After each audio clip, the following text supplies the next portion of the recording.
जय हिंद दोस्तों, कैसे हैं आप लोग। और देखो, आज मैं आपको पढ़ाने वाला हूँ विभाज्यता के नियम, डिविजिबिलिटी रूल।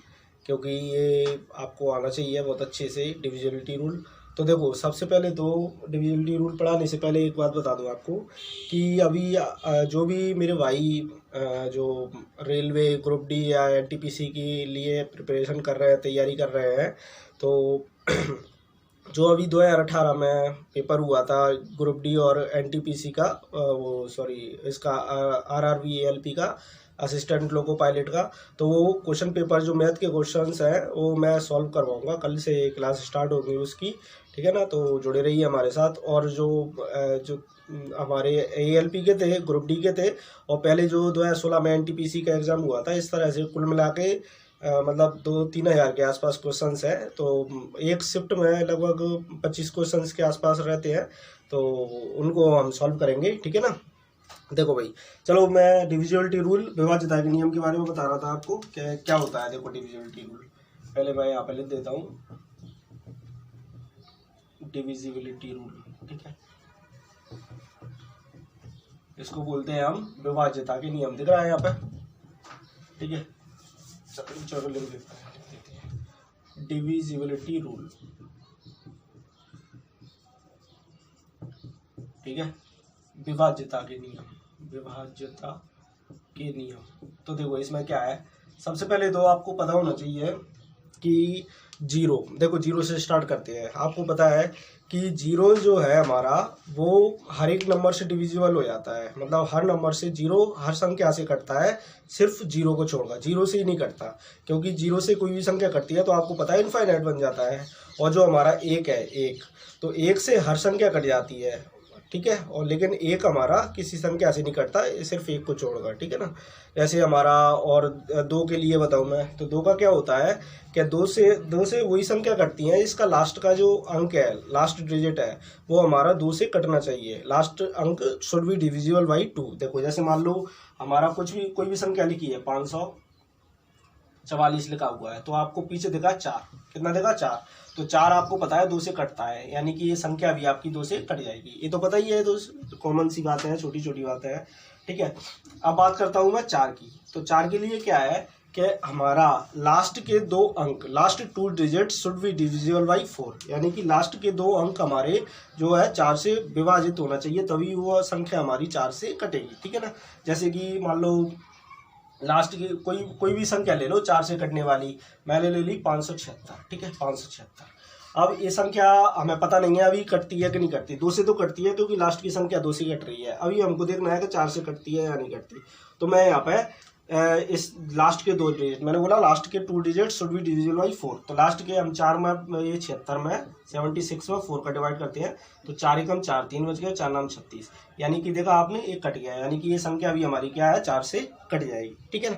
तो 2 के लिए लास्ट की एक संख्या 2 से डिविजिबल होना चाहिए। 4 के लिए लास्ट के 2 अंक 4 से डिविजिबल होना चाहिए।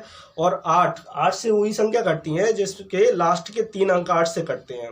ठीक है ना, 8 से वही संख्या कटती हैं जिस संख्या के लास्ट के जो 3 अंक होंगे, लास्ट 3 डिजिट होंगी, वो हमारी 8 से कट रही होंगी। ऐसे ही हमारा 16 का है, तो 16 से वही संख्या कटती हैं जो क्या बोलते हैं, इसके लास्ट के 4 अंक हमारे 16 से कट रहे होते हैं। ठीक है, लास्ट के 4 अंक, तो ये मैं अभी लिखवा दूंगा। अब बात करते हैं 3 की। तो देखो, 3 के लिए क्या है कि 3 से हमारी वही संख्या कटती है कि उनके जो अंक है, टोटल अंक जितने भी है, उनके अंकों का योग हमारा कितना जो कि वो है, वो हमारा 3 से कटना चाहिए, तो वो संख्या भी हमारी क्या होगी, 3 से कट जाएगी। ठीक है, ऐसे ही हमारा 9 से कटने का नियम। 9 से क्या होता है कि लास्ट की ये सारे अंक जो है, जो जितने भी अंक दिए रखे हैं संख्या में, ठीक है, वो सारे जोड़ के, वो अगर हमारी संख्या 9 से कट जाती है, तो हमारा जो संख्या है टोटल, वो भी हमारी 9 से कटेगी। देखो मैं बताता हूँ, जैसे मान लो आपका 27 लिखा हुआ है, 27। ठीक है, 27, तो 27 को जैसे मान लो आपको पता नहीं है कि 3 से कटती है नहीं कटती, तो मैं यहाँ पे लिख देता हूँ। तो हमने क्या किया, 7 और 2 जोड़ दिया है इसको, तो कितना हो गया, 9। और आप इसको आसानी से 3 से काट सकते हो, यानी कि ये 27 संख्या भी हमारी 3 से कटेगी। और बड़ी संख्या ले लेते हैं हम, जैसे मान लो 729 ले लिया हमने। ठीक है, 729, अभी पता नहीं है कि ये कटेगी नहीं कटेगी, तो हमने क्या किया, 3 से काट के कैसे, हमने तो सबको जोड़ लेंगे, 7 + 2 + 9, तो आपने देखा 7 और 2 9 और 9 और 9 18। अब आपको पता है कि 18 जो है वो 3 से कट जाता है, तो यानी कि ये संख्या भी हमारी क्या होगी, 3 से कट जाएगी। ये तो पता ही है कॉमन डिजिटल सम, वो 0 या 9 होना चाहिए तब भी हमारी संख्या 9 से कट जाती है। देखो जैसे चलो पहले ये बात देख लो, क्या है, मान लो कोई संख्या 2 अंकों की कोई संख्या है, आपको पता है, तो XY कोई संख्या है, ठीक है, इकाई का अंक, और ये होता है हमारा दहाई का अंक, ठीक है। तो हम इसको क्या लिख सकते हैं, 10x + y, ठीक है, यही लिखते हैं हम इसको, यही लिखते हैं, ठीक है। तो अब यहाँ पे आप देख रहे हो कि ये 10x + y है। अगर मैं इसको ऐसे लिख दूँ 9x + x + y, ठीक है, तो आपको ये एक चीज पता है कि ये जो 9x लिखा हुआ है, जो भी 9 से मल्टीपल है, ये संख्या जो भी होगी वो हमारी 3 से कट जाएगी, 3 से कट जाएगी। यानी कि अगर इन अंकों का योग 3 से कट रहा है, ये x + y, मैंने बताया ना, x + y अंकों का योग, अगर ये संख्या हमारी 3 से कट रही हैं तो समझ जाओ कि वो संख्या भी 3 से कटेंगी। अभी बताया, ये बात बताई मैंने, ठीक है। ऐसे ही अगर अंकों का योग 9 से कट रहा है तो वो संख्या भी हमारी 9 से कट जाएगी। जैसे मान लो कि चलो ठीक है, ये तो, और डिजिटल सम से और बता देता हूँ कि 9 से कैसे कटती है संख्या डिजिटल सम से। देखो भाई, जैसे मान लो कोई भी संख्या है, मैंने लिख दी कि एक संख्या लिख दी मैंने 512 और 79, ठीक है, ये संख्या। अब हमको देखना है कि ये हमारी 9 से कटती है या नहीं कटती। तो देखो हम क्या करेंगे, इसमें हम देखेंगे कि जितने भी 9 बन रहे हैं उन सबको काट दो। तो देखो एक 9 ये दिख रहा है, इसको काट दो। 7 और 2 ये 9 बन रहा है, इसको काट दो। 5 और 1 6, यानी कि ये बच गया हमारा, यानी कि ये संख्या हमारी 9 से नहीं कटेगी, ठीक है, ये संख्या हमारी नहीं कटेगी क्योंकि डिजिटल सम इसका 0 या 9 नहीं आ रहा। अब मैंने एक संख्या लिख दी आपके सामने 4608 मान लो, ठीक है, 4608। अब देखो, अब इस संख्या को मुझे पता नहीं है ये 9 से कटेगी या नहीं कटेगी, तो मैं क्या करूंगा, इसका ना डिजिटल सम देखूंगा, जितने भी 9 बन रहे हैं उनको काट देते हैं। जैसे कि 8 और 6 14, 14 और 4 18। अब 18 है, वो इसमें 2 9 छुपे होते हैं, तो ये हमारा कट जाएगा। यानी कि डिजिटल सम हमारा 0 या 9 होगा, 0 होगा तो वो संख्या भी हमारी 9 से कटेगी। तो ये बात तो हो गई हमारी, इससे 3 का हो गया, 9 का हो गया। अब 5 का भी सिंपल है, ये तो आपको पता ही है। वैसे तो डिजिटल सम एक बार मैं सवाल करवाऊंगा ना, तब मैं बीच बीच में बता दिया करूंगा डिजिटल सम से कैसे मतलब बहुत जल्दी सवाल हो जाते हैं हमारे, ठीक है ना। तो और 5 का भी क्या होता है कि अगर लास्ट का अंक हमारा मतलब 5 से डिविजिबल है तो वो संख्या भी 5 से डिविजिबल होगी, और अगर लास्ट के 2 अंक मतलब 25 से डिविजिबल है तो वो संख्या भी हमारी 25 से डिविजिबल होगी। चलो अब मैं यहाँ पर लिख के बता देता हूँ ये सारी, ठीक है, ये नोट कर लेना, और मैं यहाँ पर लिख के बता देता हूँ आपको, ठीक है ना। ठीक है भाई, देखो ये मैंने लिखा हुआ है, यहाँ पर दिख रहा है आपको कि 0, मैं सारा ये नोट कर लेना, मैं हिंदी में भी बोल देता हूँ कि 0 का क्या है, 0 is divisible bye all numbers accept 0। कि जो 0 है हमारी वो सभी संख्याओं से विभाजित होती है सिर्फ 0 को छोड़कर, but no number is divisible by 0। लेकिन कोई भी संख्या 0 से विभाजित नहीं होती। अगर कोई भी संख्या जैसे 0 है, मान लो 8 है, 8 के बटे में 0 कभी देखा है ऐसे ही, क्या बनता है, डायरेक्ट इनफाइनाइट। तो ये हमारा 0 जो है किसी मतलब 0 से कोई संख्या हमारी विभाजित नहीं होती। क्लियर है, ठीक है। तो अब देखो 1 का यहाँ पे लिखा हुआ है कि 1 is not divisible by any number except 1। यानी कि जो 1 है, 1 है हमारा, वो किसी भी संख्या से विभाजित नहीं होता, सिर्फ 1 को छोड़कर।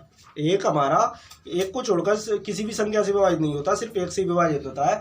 लेकिन हर एक संख्या 1 से विभाजित हो जाती है, लिखा हुआ है but all number are divisible by 1। यानी कि 1 इज यूनिवर्सल फैक्टर। 1 हमारा क्या होता है, यूनिवर्सल फैक्टर होता है, ठीक है, मतलब सभी संख्या इससे विभाजित हो जाती है। अब मैंने लिखा हुआ है 2, यानी कि last digit should be divisible bye 2। यानी कि जो अंतिम अंक है वो हमारा 2 से विभाजित होना चाहिए, तो हमारी संख्या भी 2 से विभाजित होगी। ऐसे ही 4 का लास्ट के 2 अंक हमारे 2 से विभाजित होना चाहिए। लास्ट के 4 के लिए लास्ट के 2 अंक हमारे 4 से विभाजित होना चाहिए, तो हमारा वो संख्या भी 4 से विभाजित हो जाएगी, ठीक है। और हमारा 8 के लिए क्या है, लास्ट के 3 अंक हमारे 8 से विभाजित होना चाहिए, तो हमारी संख्या भी 8 से विभाजित होगी। 16 के लिए लास्ट के 4 अंक। तो ऐसे देख लो, देखो ये लिखा हुआ है कि ये वो क्या होता है हमारा 2 का मतलब होता है 2 की पावर 1। यानी कि एक अंक लास्ट का अंक हमारा 2 से कट रहा है तो संख्या भी 2 से कटेगी। 2 की पावर 2, 4 का मतलब क्या होता है 2 की पावर 2। यानी कि लास्ट की 2 संख्या है 2 से 4 से कट रही है, तो वो संख्या भी हमारी क्या होगी, 4 से कटेगी। 8 का मतलब क्या होता है 2 की पावर 3, यानी कि लास्ट की 3 संख्याएं अगर 8 से कट रही हैं तो वो संख्या भी 8 से कटेगी। ऐसे ही 16 का मतलब क्या होता है 2 की पावर 4, यानी कि जो 4 संख्या है, लास्ट की 4 संख्या, कोई भी संख्या है उसकी 4 लास्ट के 4 अंक, सॉरी संख्या बोल रहा हूँ मैं, लास्ट के 4 अंक, डिजिट की बात कर रहा हूँ मैं, लास्ट के 4 अंक अगर हमारे 16 से कट रहे हैं, ठीक है, तो वो संख्या भी हमारी 16 से कटेगी। ठीक है, ऐसे ही अगर हम 32 की बात करें तो 2 की घात 32 का मतलब क्या होता है 2 की घात 5 होती है, 2 की पावर 5, तो लास्ट के जो 5 अंक होंगे, 5 अंक होंगे किसी भी संख्या के, अगर वो हमारे 32 से कट रहे हैं तो वो संख्या भी 32 से कटेगी, और ऐसे ही हमारा चलता रहता है। ठीक है ना। अब बात करते हैं 3 की। मैंने बताया कि sum of digit should be divisible by 3, यानी कि जो अंक है उनका योग हमारा 3 से कटना चाहिए, तो वो संख्या भी हमारी 3 से कटेगी। ठीक है, अगला लिखा हुआ है 9, यानी कि जो sum of digit should be divisible by 9, यानी कि अंतिम अंक सॉरी जो संख्या है उनका जो योग है, संख्या है उनके अंकों का योग अगर 9 से कट रहा है तो वो हमारी संख्या भी 9 से कटेगी। ठीक है ना। अब देखो एक बात तो यहाँ पे और बता देता हूँ मैं, 5 का देखो, 5 का last digit should be divisible bye 5, मैंने बताया कि लास्ट की संख्या अगर 5 से कट रही है तो वो संख्या भी 5 से कटेगी। ऐसे ही 25 का, 25 क्या होता है देखो मैं यहाँ पे बता देता हूँ, 25 5 का स्क्वायर होता है 25, बताओ। ठीक है, यानी कि दिख रहा है यहाँ पर, ठीक है, 25 5 का स्क्वायर, यानी कि अगर हमारी लास्ट के 2 अंक, लास्ट की कोई संख्या है उसके आखिरी के 2 अंक 25 से कट रहे हैं तो वो संख्या भी हमारी 25 से कटेगी। ठीक है, ऐसे ही अगर मैं 125 की बात करूं तो 5 की घात क्या होता है 3, 125, तो लास्ट के 3 अंक संख्या है, लास्ट के 3 अंक अगर 125 से कट रहे हैं तो वो संख्या भी हमारी 125 से कटेगी। तो